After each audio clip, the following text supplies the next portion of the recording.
Hip-hop was never just music. It was kingdoms, alliances, war councils, silent betrayals. And when the smoke cleared after the Kendrick Lamar battle, something changed inside Drake. Because the man speaking on this album does not sound wounded anymore. He sounds cold. He sounds like somebody who studied power. Now listen carefully, soldiers, because today is not about music. Today is about understanding how empires survive once loyalty starts collapsing from the inside. This industry is not built on friendship. It is built on usefulness. The second pressure enters the room, people reveal who they truly are. And Drake's new project sounds like a man documenting every betrayal in real time. When Drake says, "I could never forgive you," that connects directly to a brutal lesson from the 48 laws of power. When you are forced to hurt someone, make sure they do not recover.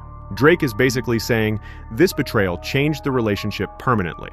Not temporarily, permanently. That is power politics thinking. Not friendship thinking. Because in war, betrayal rewires the brain. Once trust dies, every handshake starts feeling strategic. Every smile feels rehearsed. Every alliance feels temporary. That is the energy surrounding this album. Not random anger, calculated disappointment. And history shows something dangerous about powerful men once trust disappears. They stop protecting relationships. They start protecting the throne. When Drake destroys the Big Three concept and says, "Too many chefs in the kitchen," he is doing more than attacking a rap narrative. He is exposing the weakness of divided leadership. The prince teaches, a kingdom divided among many rulers cannot remain stable.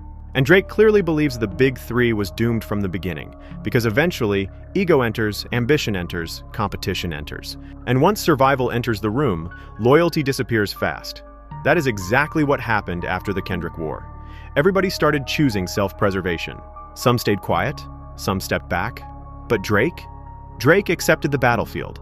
That is why the line, "I accepted the mission," sounds so important. That is military language.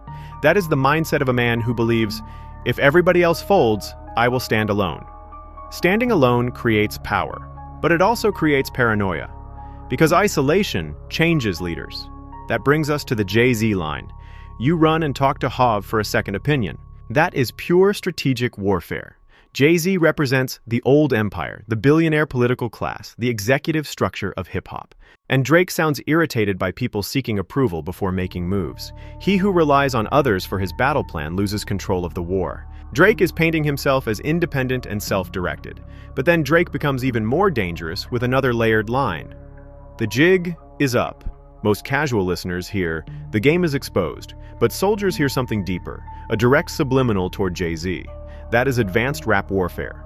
And that is how elite power players move. They do not always attack directly. They create suspicion, because suspicion spreads faster than accusations. Machiavelli understood this perfectly. He taught that perception controls kingdoms more than facts do. Drake only needs listeners asking questions. That destabilizes trust. Then Drake turns toward DJ Khaled. You went halal and got on your Dean. Underneath the humor is criticism. Drake is mocking neutrality during conflict. He is basically saying, when the war became real, you disappeared. Neutrality is strategic abandonment. And in war, abandonment creates permanent memory. That is why this album feels colder. This is not a man trying to entertain everybody anymore. This sounds like a ruler studying who remained loyal once pressure arrived. The scary part is not the disses. The scary part is the mindset behind them. Because Drake no longer sounds like an artist searching for approval. He sounds like a king watching loyalty collapse inside his own empire. They become obsessed with control. Every room becomes political. Every conversation becomes intelligence gathering. Every alliance becomes temporary. That is why the Rick Ross and Aiden Ross lines matter. Dog, I was aiding Ross with streams before Aiden Ross had ever streamed.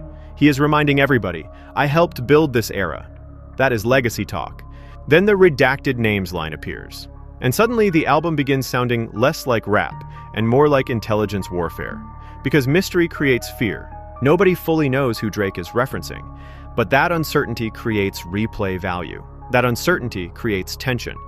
Friends are often the first to betray you. The throne changes people. At first, success makes you happy, then success makes you careful, then eventually success makes you suspicious. Power reveals the real intentions of everybody around you. He sounds like a man who has already accepted that the battlefield is home. And once a man accepts war as home, peace starts feeling unfamiliar.